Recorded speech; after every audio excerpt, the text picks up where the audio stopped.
The Mahoney County Board of Elections will hold a special adjourned meeting of the members of the board on Tuesday, November 19th, 2024, at 9 a.m. in the boardroom of the Mahoney County Board of Elections office, 345 Oak Hill Avenue, Youngstown, Ohio, 44502, with a recess to reconvene again on Tuesday, November 19th, 2024, at 5 p.m. for the certification of the November 5th, 2024 general election.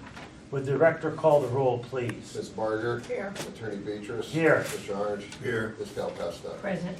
Would the vice chairwoman of the Board of Elections please lead us in the Pledge of Allegiance? I pledge allegiance to the flag of the United States of America and to the republic for which it stands, one nation, under God, indivisible, with liberty and justice for all. We have a moment of silence for our nation and for our military.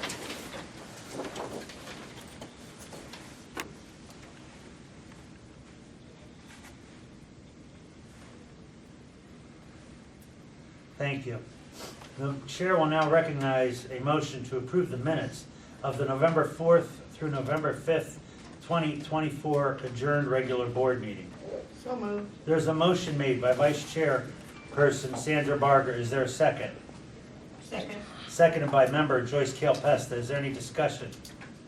Hearing none, would the director call the roll, please? Ms. Barger. Yes. Attorney Beatrice. Yes. Ms. Jarge.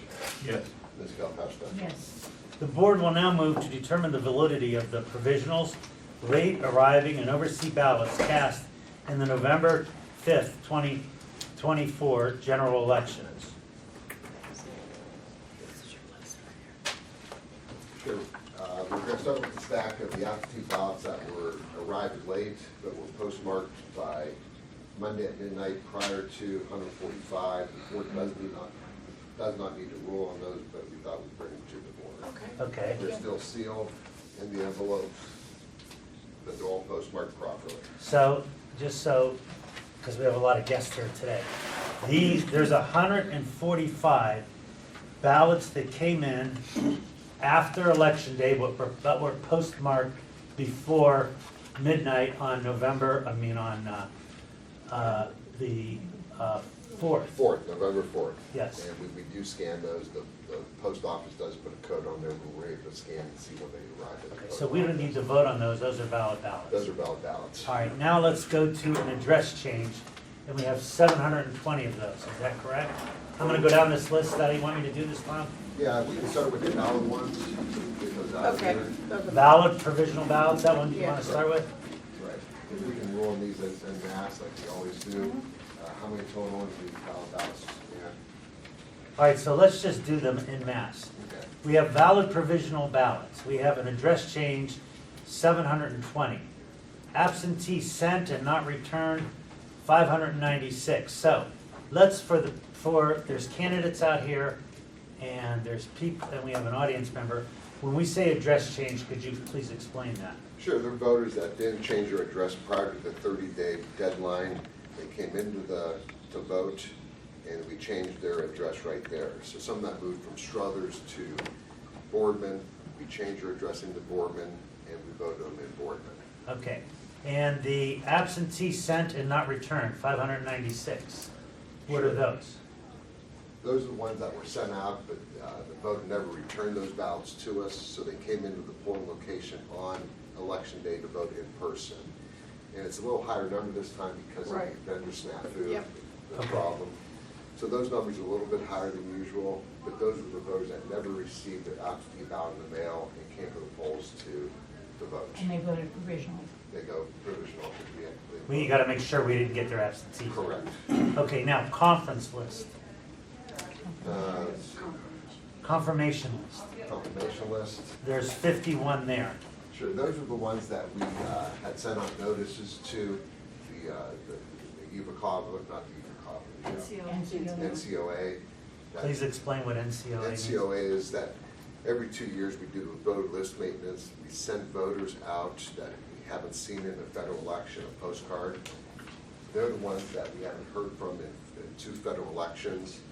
So we put them in what's called confirmation status. They're not deleted yet, but they're on the list to be deleted at some point. They show back up since 2020. they're eligible to vote, and now they're active voters again, out of confirmation status. Okay. Then the next are 22, it's name and address change. Could you explain those, please? Sure, very similar. The voters came in, right there, changed their name, whether they got married, changed their name. The name on their ID did not match the name on the voter list that we have. So they changed their name. It's part of, they haven't maintained their proper registration, almost like an address change. Okay. 30 days prior, they Could be didn't do married. that, so they did it right there at the one location. All right. Then we have just a name change. Oh, that we just did that. Did that. Voter came in with, to the Board of Elections with ID before deadline. 5 of those. Correct, they're right here. These voters came to the polling location without a proper ID on election day. They have the 4 days after election to come in with an ID. They did, they provided us with the ID that they didn't have on election day, and those 5 will count. They will count. They will count. Okay. Voted and owned precinct, 59. Precinct. These Please people, explain those. well, these are a little bit harder, but they're the people that came in, the poll worker couldn't find them in the list, or didn't do an extended search. They probably should have voted a regular ballot. Prior to having provisionals, these people would have been turned away. They're not now. They're voted provisional. So there are 59 people that should have voted a regular ballot. They didn't. It's poll worker error. What happens when you have 120,000 voters coming out. So those 59 voted provisional, my daughter being one of them, in Beaver Township too. She's in there here. They voted provisional. She should have voted a regular ballot. Okay. And voter registered in the state of Ohio moved into Mahoney County, 218 of those. Sure. These are the ones that, they come in, they say they're registered in Columbiana, Trumbull, one of the other 87 counties in Ohio. That's part of our process in this, 10, 11 days, that we check with the other counties, Franklin County, Columbiana County, make sure they were registered in those counties. We verify that, and then we verify they don't vote in those counties. Once those 2 conditions are met, that they were registered outside of Mahoney County, but in Ohio, and they didn't cast a ballot in that county, those ballots count. Okay. So that gives us a total valid provisional ballots of 1,737. Is that correct? That's correct. All right. So the chair will now entertain a motion that the staff is ordered to open the provisional ballots and count them, the total being valid provisionals, 1,737. Is there such a motion? So moved. A motion made by Vice Chairperson Sandra Barger. Is there a second? Second. Seconded by Bob Arndt. Is there any discussion? We kind of discussed it as we went along. Hearing none, would the director call the roll, please? Ms. Barger? Yes. Attorney Beatrice? Yes. Mr. Orange? Yes. Ms. Gilpesta? Yes. All right, now we're going to move to the provisionals that aren't any good. Okay. There's one you have to vote on there. And there's- Correct. Good. Okay, pending these. Right, that's down. I'm going a pending board approval. Yep. Okay, Okay, voted in correct polling location, wrong precinct. So this is the right church, wrong pew, right? exactly. So these voters came in to a location, they were in the right location, the poll worker did give them the right precinct. So they voted a ballot provisionally, but it's very clear in our directives that when they make it to the right location, vote in the wrong precinct, that this board has authority To approve those. to approve those. Except if there's a precinct-specific issue, right? No, because we can remake those ballots if there are, but fortunately, these are all the same ballot styles that they would have voted in that location. Okay, so there were no There was no that. precinct-specific issues there. That's correct. All right, so there's 6 of those. The chair will now entertain a motion to count 6, we call it right church, wrong pew. I'll now entertain a motion. So moved. There's a motion made by Joyce Gilpesta. Is there a second? I'll second. Seconded by Vice Chairwoman Sandra Barger. Is there any discussion? Hearing none, will the director call the roll? Ms. Barger? Yes. Attorney Beatrice? Yes. Mr. Arch? Yes. Ms. Pelkowski? So my understanding is we have 1,743 valid provisional ballots. And we've got 6, right? Yes. Yes. Yes, sir. All right.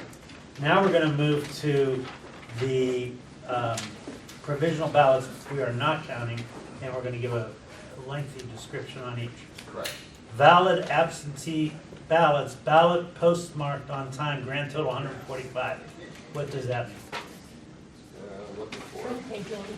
You skipped a page. You're on the back of the other side. There you Oh, go. I'm sorry. Invalid provisional ballots, my bad. No identification, not received in allotted time, 125 of them. These are voters that showed up at the polling location on election day. They didn't have the proper ID. Those voters are forced to vote a provisional ballot with the caveat that they can come back in within that cure period of Saturday after election to provide ID to us. They did not. And so for lack of ID, the proper ID in the state of Ohio, those do not count. Okay. Now, we have 324 voters that were not registered, correct? That's correct. This pile right here, they came in, there is no registration form here or in the state of Ohio, which we do check. So we do check the statewide voting database on that. They're not here, they're not in the state. The nice thing is, they still get that chance to vote a provisional. They will now be registered for future elections. All right. And so there's 324 of those, correct? All right, now we move to no signature. Correct, and there's 5 of those where, No, provisionals require more signatures, not. yeah, the correct? provisionals require 5 different things. It's a birth date, it's a signature, it's a printed name, the correct address, and it's another directive in 2023-28. These voters did not sign at all. All right, can I ask a question? Why is the poll worker not checking them before they take them? It's a good question. I think of the 2,300 provisionals that the poll workers did, they got 5 wrong, which, I understand that 5's a good number, but that's still 5 voters we just disenfranchised of their votes. And so, you know, once again, this is where the training comes in. If they're handing a provisional ballot to our poll worker, the poll worker should say, sign here, sign here, sign here, sign here. But Sometimes, David, they just drop it off at the table and walk out. and if that's the case, then that's on them. Yeah, right, But, sometimes that happens. but I hate it when it's our, that our poll workers could have caught it. Yeah. The choice is right too. Sometimes they're given the envelope and the All right. ballot, they throw it and they're gone because they all don't right, want to vote then, provisional. then we have 17 that voted in the wrong polling location and precinct. That's correct. So these are people that show up at a polling location, they're in the wrong polling location, wrong precinct. They insist that's where they vote. That's We right. we don't argue with anyone, we let them vote, but their votes aren't gonna be counted because they showed up at the wrong time in the wrong place. We call this wrong church, wrong pew. Right, yeah, right. And they are told that, Yeah. but they just They say, this is insist on where I voting. vote, I'm voting, so we let them vote. We let them vote. All right, now, this next one is a little bothersome to me. Voted twice, 19 of those. All right here. So, we always have 10 or 12 of these every election, especially in presidential. But because of what happened with our absentee ballots, we knew they were gonna be a little bit higher. So these are the people that were listening to radio, listening to television, even calling in here saying, if you haven't received your absentee ballot yet, come in and vote. You have that second chance. And Ohio allows that, because you're voting provisional. Okay, but people should not be voting twice. Well, they're Sometimes, not gonna count, and that's the stopgap, and it's really a foolproof situation where. Well, we didn't have, we caught one person that it was a, and we referred that out. Not yet. We're gonna discuss this at the board meeting. But he's one of those voters too, that he checked our system, and he didn't see that his vote was counted yet. And so, a lot of these voters said, I checked the system on Monday, I'm not listed as casting a ballot yet. And so our advice is, well, you come vote provisional, and so we'll give that advice sometimes. Well, come vote provisional, and we're gonna catch this. So if your absentee never arrives, or if it's postmarked after Monday, we can count this. So it's the opposite of this. Sometimes it is the opposite of Yeah. disenfranchised. We're trying to And keep sometimes voters. it's elderly people that forget they mailed it. Yeah. That happens a lot. And we'll call these people one by one, and most of the time it's gonna be elderly, it's gonna be people that said, well, I checked the system, I wasn't voting, or I was told on the radio, oh, go cast again Right. because of the absentee problem. All right, So, that's 19. that's right. All right. Then we have 19 that voter moved into Mahoning County from another state. Correct, and it's very similar. They're gonna be registered now in Mahoning County, but they came into Ohio, into Mahoning County without, Well, came into Ohio, actually, came into Ohio, correct. because if they were registered in another county, We we would would count on the them. yellow Correct, page. correct, but they came into Ohio, but they will now be registered in Mahoning County, it's 19, but we don't count the ballots. Okay. And then we have 8 where the voter voted in the wrong county. Correct. Same thing, and I think most of these are, correct, Trumbull or Florida? Right. Yeah, Yeah. they came into the wrong. And so what we train our poll workers to do is, they're not to fight with the voters. You know, if the voters think they can vote, they vote, but they have to vote provisionally. If they don't want to vote provisionally, then they don't get the vote. Because they'll say, sir, you're not in our system, this is where I vote all the time. We don't have you listed here, you could vote provisionally, and then we'll have the staff check it out. And then no ballot placed in the DS 200. There's 4 of those.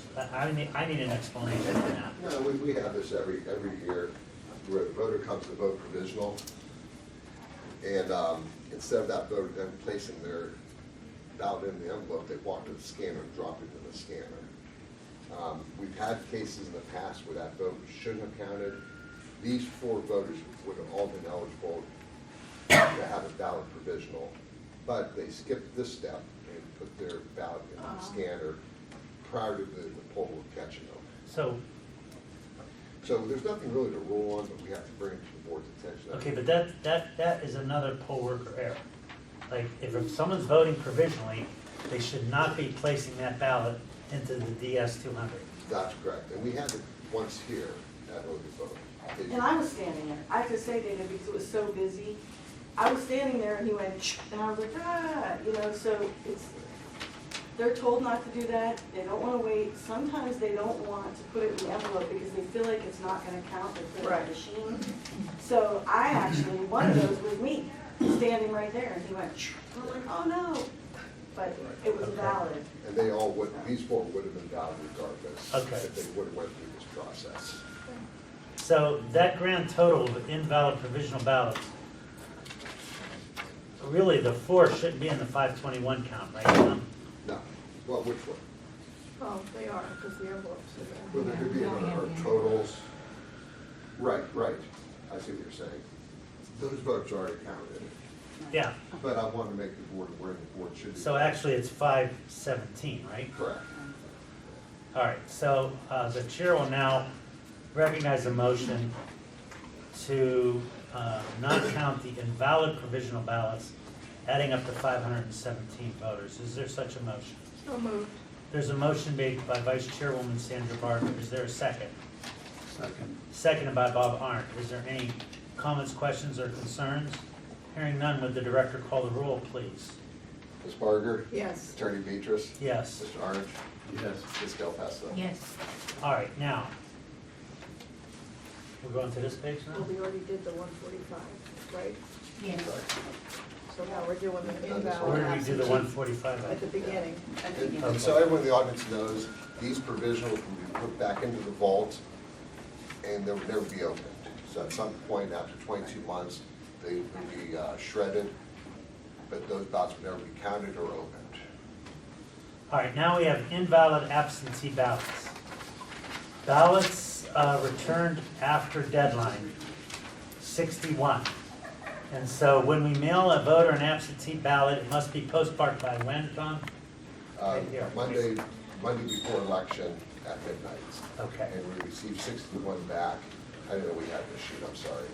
We received 61 back that were not postmarked by Monday, date prior to Okay, election. we're not redoing what we just did, are we? No, Okay. Then we have ballot undeliverable.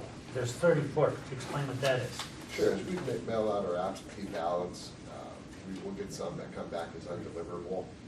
The ones that come back on Monday, Saturday, Sunday, Monday, we don't have time to put back in the mail. We try to contact those voters, and we try to tell them, listen, and a lot of times it's tough because we don't have phone numbers. Some of those voters at the 34 might have came back on election day and voted, but those are the ones, absentees that came back to us as no address, undeliverable, bad address, with the postal codes. Okay. Then we have refuse to vote at nursing home 16. Sure, we do about 30 nursing homes that we send out a Republican and Democrat to. They have to put an application to us prior to us going there. So if a nursing home has 30 applications, we send out 30 ballots. Sometimes we get there and the voter refuses to vote. Not capable, doesn't want to anymore. They don't even know they filled out applications sometimes. So those ones will be voided, but they go into our totals that we report to the Secretary of State. Okay. And deceased, never cast ballot return. Correct. Voters that requested an absentee but died prior to election day. And sometimes we do get those back. We never got those 6 back, but we know they're deceased, so they would have been returned if we would have voided those. Okay. And then the no signatures, 27. Yeah, we did receive those back with no signatures from those voters. Do we call those We voters? called those voters. And they never came in to sign? No, a lot did. That Okay. number is higher. But that 27, a lot of that went through Monday, even Tuesday. We got 800 pieces of mail on Tuesday. So at that point, if we don't have signature, it's tough for us to contact voters on election day. All right, and then no ID, 17. Again, that they didn't provide the proper ID of the last 4 digits of their social security number, driver's license number. And again, if we get those early enough, we contact those voters to tell them to come in and provide that to us. But we had such a late return of our absentees, some of those we just can't catch and can't get hold of them. All right. And then voted twice. What's the difference between this voting twice? They voted twice absentee. So they voted by absentee, by mail, they came in here to vote early, and we catch that. We caught that. All right, so those won't be counted. There's one county. So by my count, between the 517 and this 167, there's 684 by my math of invalid provisional ballots. Is that correct? Absent, Or absentee. Or absentee? absentee ballots, yes. Okay. All right. Do we need a motion on those? No? No, okay. We don't need a motion on 167? No, She said no. Well, Annie's the boss. I know she is. So they're already doing it. We will order them to open count, add, and return with a report of the final canvass. We now turn to the chairman's report. As you know, I have sent all of you an information. We're meeting today at noon. I would like either Melissa or Tom or both of you to be there. It I won't be think we long. have going, because I Okay. think we'll be done. Okay. This building is, you got this, Melissa? Oh, yeah, okay. this building is just horrible for our needs. The parking is horrendous. It's too far to make a voter walk. Many people that want to vote early are elderly. We have our voting machines on pallets. We have plastic sheets covering our voting machines because pipes burst. The configuration of the building is horrible. We had to install extra security measures to make the absence or the early voting secure. And so we are on a fast track to try to obtain a new building that will be more conducive for individuals to have an easier building to use. And so we're gonna be meeting today to do that. The other thing on my report is, we had a voter, I think, that knowingly voted twice, but we checked out and said that, have you checked out and seen that he said he didn't, that his vote didn't count? Is that what I heard Tom say? Well, only one vote counted because he was one of the provisionals. No, I'm not talking, the one person that called me on election day, remember he went to the polling place and he voted early. He So- voted here, he voted here. He voted here, And then he went to the then he went to the location and our poll worker that's made a wrong. mistake and gave him a ballot instead of giving him a provisional ballot, but still, that voter knew he had already voted. Yeah, he knowingly voted twice. And so what I would like is for us to refer that case to the Mahoney County Sheriff's Department for an investigation on voter fraud. And I'd entertain and I don't want to say a person's name, but they know who it is. So is there anyone else that we know of that did that besides that one? So I'll entertain a motion that that one person that knowingly voted twice, that we send the Sheriff's Department out, send it over to the prosecutor's office for whatever recommendation they make. Is there such a motion? Moved by Joyce Kilpesta, seconded by Sandra Barker. Is there any discussions? Okay, we take voter fraud very seriously at this board, is what I want to say. We don't play with that. We catch voters cheating. We're gonna refer them to the Sheriff's Department, and then the sheriffs and the prosecutors take it over from there. But we take that, I'm making comment on it. Okay. Is that all right, Joyce? I'm making comment on it? I just want to make sure. I know we have to vote on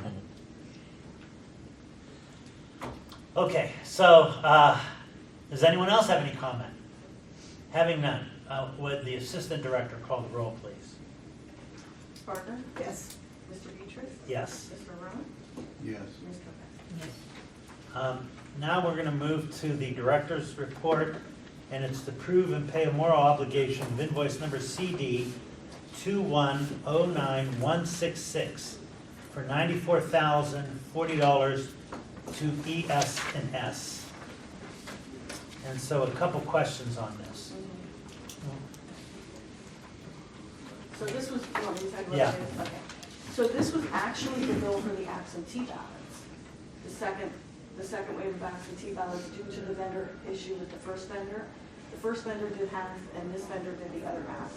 ES&S worked with us with Graphic Village, they work in tandem, so the bill that you paid last time was for the election day ballots, significantly cheaper. So that's what this is. The reason there's a moral is obviously we got them within 2 days and we didn't have time to set them up in Okay. the system. And this is part of our damages then, when we sue the original vendor, Yes. right? Yeah. All right, so is there a motion to approve invoice number CD 2109166 for $94,040? So moved. There's a motion made by Vice Chairwoman Sandra Barker. Is there a second? Seconded by Bob Arndt. Is there any questions, comments, or concerns? Hearing none, would the Assistant Director call the roll, please? Oh, sorry. Ms. Barker? Yes. Mr. Beatrice? Yes. Mr. Armand? Yes. Ms. Cavapesta? Yes. Unfinished business, I don't know what I want to say, what is unfinished or new business, anything in unfinished business? Not currently, but I would like to say something in the director's report since Tom stepped out. Go ahead. I would like to really commend our whole entire staff. First of all, for the additional work they had to do because of the absentees and the printer issues. Obviously, they were amazing, they worked over, they did everything that needed to be done and then some. And then also, they worked very hard on the provisionals together and, of course, the whole entire election. But I would hope that the board could, acknowledge them and know that they did extraordinarily good work, as they always do. And Tom and I really appreciate them. I just wanted to say that. I think we've all expressed our gratitude at the last board meeting, but let me echo those comments. We were thrown a huge curveball in a consequential presidential race. For you guys to move as decisively as you did and our staff to move decisively as they did, and a vendor to do what they did to us, I think Sandra, myself, Bob, and Joyce all commend you and Tom and the entire staff for a job well done. And additionally, I should mention that Ann Sims, who is our, who heads up our absentee department, that fell on her quite a bit because that was for the absentees and the provisionals. Yeah. So she really did an amazing job and stayed calm, cool, collected, and all that. kind of And stuff. I'd also like to call out and publicly thank Joyce Kilpesta, who came into this board and spent 40 hours as a volunteer helping the staff process this. Let me repeat that. Joyce Kilpesta came in and volunteered 40 hours of her time, okay? That's what you call a public servant. If not more. Okay, and because she has institutional knowledge, and so I want to publicly commend Joyce for doing that. I love the board of elections, it's my life, and I would always help in any way. All right, under new business, I'd like the board to give a motion for the director to send a letter to the prosecutor's office to begin litigation against Election IQ for their breach of contract. For what they did to us, for the misrepresentations that were made, and for the breach. You know, a contract is simply a promise or set of promises for the non-performance of which the law provides a remedy. So our remedy against them is to sue them for the difference for what they said they'd do it for and what we ultimately had to pay, okay? I think we could throw into that any overtime and anything consequential from that. So if in that lawsuit, instead of having 10 hours of overtime, we have 20 hours of overtime, I think we should seek that back for the taxpayers. I think every penny that's coming back to the taxpayers for that vendor making a mistake like that, we should aggressively go after them. And so, And additionally, postage. yeah, an additional, well, everything that goes along with that. So, I don't know how why don't we put a motion on and then we can discuss it. Is there a motion that the Board of Elections directs the director and assistant director to send a letter to the Mahoney County Prosecutor's Office to initiate litigation against Election IQ? There's a motion made by Joyce Kilpesta. Is there a second? Second. Seconded by Sandra Barber. Okay. Is there any discussion? I mean, look, they cost our taxpayers money. Sure did. And votes. And, well, that's incalculable. There are people that were probably leaving the country that never got to vote. It was horrible. And I learned a valuable lesson, you know, the extra dollars that we saved, you know, it was, you know, that was on us. And I called Joe Val from City Printing, and I told him to please submit a bid next time, even though it would run us more. He's right here. And so I know that if we use someone outside of the county, it takes longer to get to the voter. And so if you know, Not only that, the post office is right here. And it goes right directly to our post office through bulk if they're in a day, Right. one or 2 days. So, you know, it takes 5 days if we use an out-of-county vendor. right, Can I add? go ahead. The thing that I found the most grievous, besides the money, because money is important, was the lie?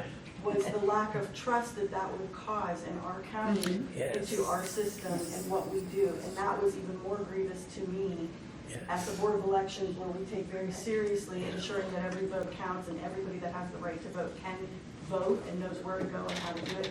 I found that to be the most grievous aspect of what they did to us. Yeah. We were all getting phone calls. Oh. I know we were.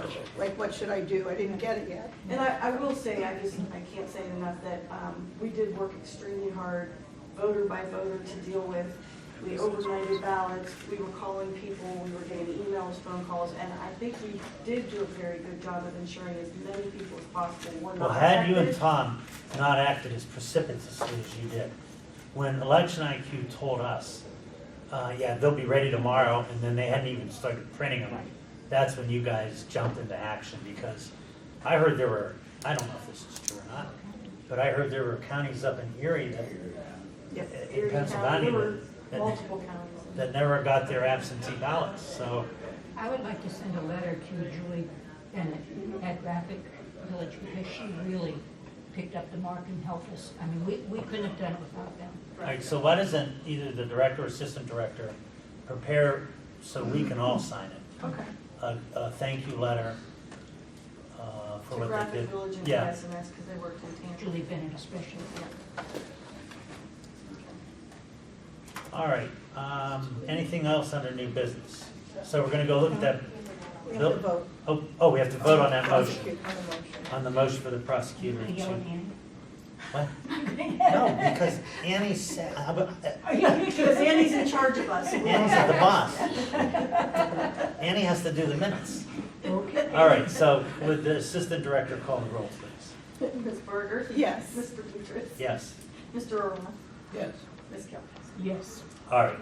Anything else under new business, other than we're gonna go look at that building today?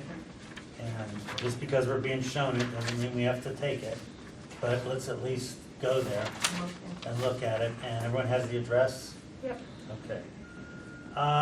Anything for the good of the order or public comments from anyone? Okay. Kathy Gage, the League of Women Voters of Greater Youngstown. I just have a couple quick questions. Did we receive any absentee ballots that were postmarked on time but received after the deadline? Yeah, we counted those. Oh, so the November 9th deadline didn't hold, is that, I mean, they had to be postmarked by November the 4th, but they had to be received by November the 9th. Yeah. So if they were received after November the 9th, you counted them? No. No. Okay, That would have been in that list. okay. So I didn't catch that, I'm sorry. How many absentee That was ballots? were 100, I believe 145. They came in after, they were postmarked on time? 61 ballots received after the deadline. Yeah. And were they postmarked on time?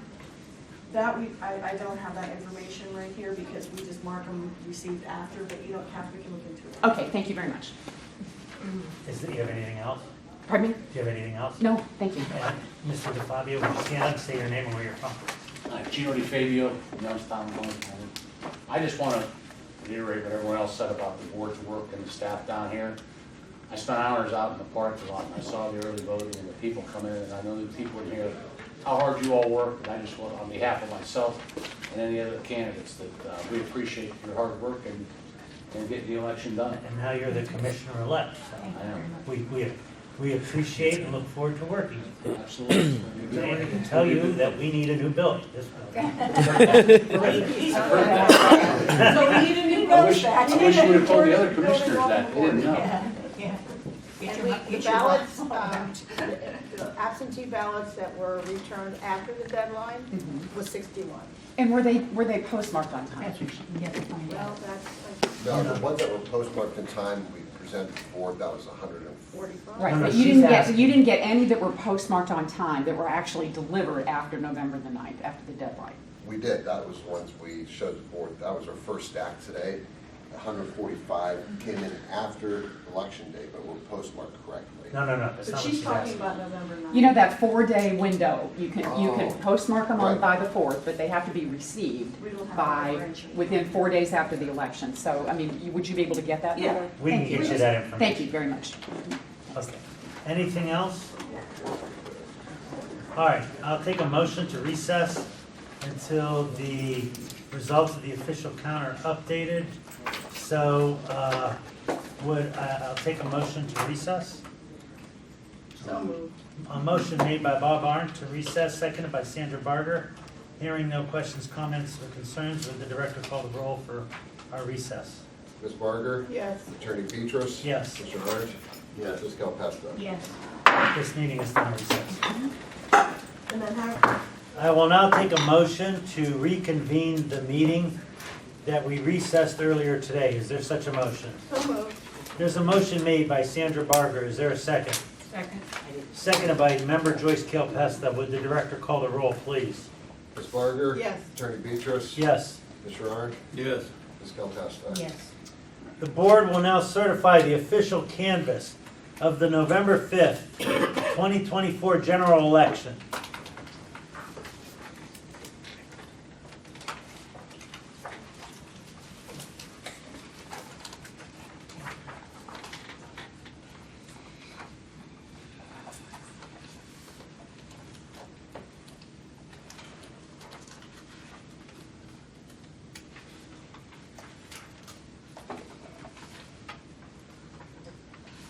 your 70%. We got to our 70% turnout.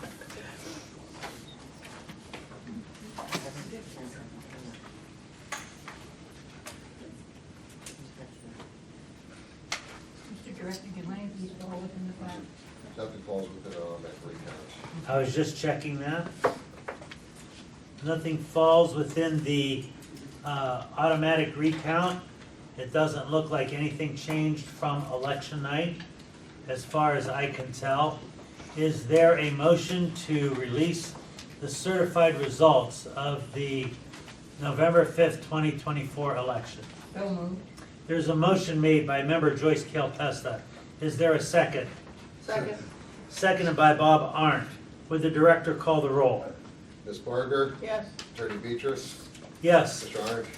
Yes. Ms. Calpesta? Yes. Yes. Would the director release it to the public, please? I do not see any mandatory or necessary recounts. I do not see any resolved, any tie races. And I do not need to set a recount date because in my math, which I'm not too good at, no one's entitled to an automatic recount. That's correct. Okay.